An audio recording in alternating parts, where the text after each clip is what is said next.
Te doy la bienvenida. Hoy es viernes de la 26ª semana del tiempo ordinario. Dispongámonos para escuchar el Evangelio de este día. Del Santo Evangelio según San Lucas, capítulo 10, versículos desde el 13 hasta el 16. En aquel tiempo dijo Jesús: ¡Ay de ti, Corosaín! ¡Ay de ti, Betsaida! Si en Tiro y en Sidón se hubieran hecho los milagros que en vosotras, hace tiempo que se habrían convertido, vestidas de sayal y sentadas en la ceniza. Por eso el juicio les será más llevadero a Tiro y a Sidón que a vosotras. ¿Y tú, Cafarnaún, piensas escalar el cielo? Bajarás al infierno.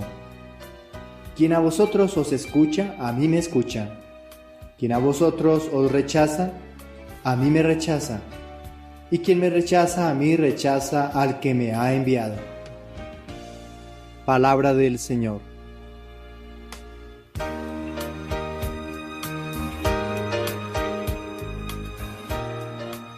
Nuestra reflexión de los textos bíblicos de hoy. En el primer libro hoy entronizamos nuestra lectura con el libro de Baruch. En hebreo significa bendito. El texto existe en la versión griega de los 70. Su contenido, la profecía de la confesión de los pecados del pueblo desterrado, que implora la misericordia de Dios y termina con amonestaciones y palabras de consuelo. No hay duda de que el autor es aquel Baruch que conocemos como amanuense de Jeremías, su secretario, quien le dictó sus profecías y luego, hallándose preso, le encargó la leyera delante del pueblo, como lo hizo también más tarde ante los príncipes. Después de la caída de Jerusalén, Baruch acompañó a Jeremías a Egipto. Más tarde, en el año 582, lo encontramos en Babilonia, entre los israelitas cautivos a los cuales, en presencia del rey Jeconías, leyó su libro. Regresó a Jerusalén con una suma de dinero y vasos destinados para el culto del templo. Esta colección es interesante porque nos hace conocer las comunidades de la dispersión y nos muestra cómo se conservaba en ellas la vida religiosa por medio de las relaciones con Jerusalén, la oración, el culto de la ley y el espíritu de desquite y los sueños mesiánicos. Nos encontramos con una plegaria de confesión de los desterrados.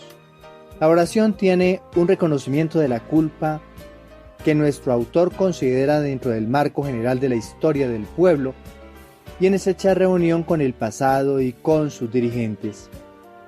El Salmo, que es una súplica comunitaria, el número 79, se titula así: Súplica comunitaria, Jerusalén destruida. Un cántico en donde el pueblo lamenta la ruina de Jerusalén. El salmista tiene en mente ciudades idolátricas como Moab, Edom, Amón, Filistea. Lo más probable fue que el salmo se originó en la destrucción de Jerusalén en el año 587 a.C. El cántico surge porque el pueblo siente que su Dios está ausente. Luego es necesario clamar su presencia con un grito de auxilio. El pueblo siente que su Dios ha dejado de cumplir sus promesas. El interesado, el salmista, en lugar de abandonar el camino, clama en la oración misericordia. El pueblo ha sufrido de la manera más infame. Sus enemigos irrumpieron, entraron y destruyeron un sagrado lugar. Asesinaron los siervos del Señor e impidieron que fueran sepultados. Quien canta el himno expresa sufrimiento y enseña que obedecer o desobedecer la palabra de Dios es cuestión de vida o muerte. Como es costumbre de la cultura judía, encontramos en la pregunta del verso 5 lo que quiere decir el autor. El autor sagrado reconoce que esta destrucción fue una consecuencia del castigo de Dios. Le queda entonces aceptar y reconocer su pecado y suplicar la expiación de estos, esperando la gloria y honor de Dios, del Dios Señor del pueblo. La propuesta del Evangelio. De la misma manera como Jesús tuvo oposición y rechazo en su ministerio, Los seguidores también, y ese es el tema que se consigna en el Evangelio que meditamos hoy. San Pablo, mientras tanto, describirá su anuncio como victoria frente a las persecuciones. La iglesia de hoy recoge los frutos de la semilla sembrada por Jesús y sus discípulos, pero continúan los enemigos de esta, quienes no solo se niegan a acoger el mensaje, sino que continúan su persecución a muerte.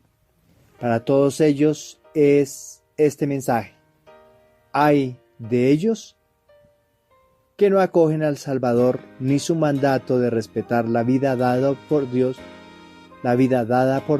a sus criaturas. Un feliz viernes, bendiciones abundantes.